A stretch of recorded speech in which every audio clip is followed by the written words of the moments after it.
आइए सुनते हैं एक बहुत ही रोचक कहानी। जैसा खाओ अन्न वैसा होए मन, जैसा पियो पानी वैसी होए वाणी। बासमती चावल बेचने वाले एक सेठ की स्टेशन मास्टर से साठ गांठ हो गई। सेठ को आधी कीमत पर बासमती चावल मिलने लगा। सेठ ने सोचा कि इतना पाप हो रहा है तो कुछ धर्म कर्म भी करना चाहिए। एक दिन उसने बासमती चावल की खीर बनवाई और किसी साधु बाबा को आमंत्रित कर भोजन प्रसाद लेने के लिए प्रार्थना की। साधु बाबा ने बासमती चावल की खीर खाई। दोपहर का समय था।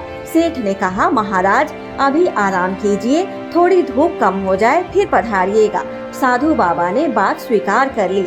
सेठ ने 100 रुपए वाली 10 लाख जितनी रकम की गड्डियां उसी कमरे में चादर से ढककर रख दी। साधु बाबा आराम करने लगे। खीर थोड़ी हजम हुई। साधु बाबा के मन में हुआ कि इतनी सारी गड्डियां पड़ी हैं, एक दो उठाकर झोले में रख लूं, तो किसको पता चलेगा। साधु बाबा ने एक गड्डी उठाकर रख ली। शाम हुई तो सेठ को आशीर्वाद देकर चल पड़े। सेठ दूसरे दिन रुपए गिनने बैठा तो एक गड्डी यानी 10,000 रुपए कम निकली। सेठ ने सोचा कि महात्मा तो भगवत पुरुष थे, वे क्यों लेंगे। नौकरों की धुलाई पिटाई चालू हो गई। ऐसा करते करते दोपहर हो गई। इतने में साधु बाबा आ पहुँचे तथा अपने झोले में से गड्डी निकालकर सेठ को देते हुए बोले, नौकरों को मत पीटो सेठ, गड्डी मैं ले गया था। सेठ ने कहा, महाराज आप क्यों लेंगे।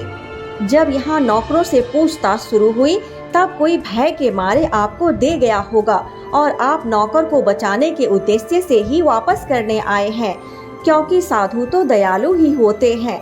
साधु, यह दयालुता नहीं है, मैं सचमुच में तुम्हारी गड्डी चुराकर ले गया था। साधु ने कहा, सेठ तुम सच बताओ कि तुमने कल खीर किसकी और किस लिए बनाई थी। सेठ ने सारी बात बता दी कि स्टेशन मास्टर से चोरी के चावल खरीदता हूँ, उसी चावल की खीर थी। साधु बाबा बोले, चोरी के चावल की खीर थी, इसलिए उसने मेरे मन में भी चोरी का भाव उत्पन्न कर दिया। सुबह जब पेट खाली हुआ, तेरी खीर का सफाया हो गया, तब मेरी बुद्धि शुद्ध हुई कि हे राम, यह क्या हो गया। मेरे कारण बेचारे नौकरों पर न जाने क्या बीत रही होगी, इसलिए तेरे पैसे लौटाने आ गया। इसलिए कहते हैं कि जैसा खाओ अन्न वैसा होए मन, जैसा पियो पानी वैसी होए वाणी।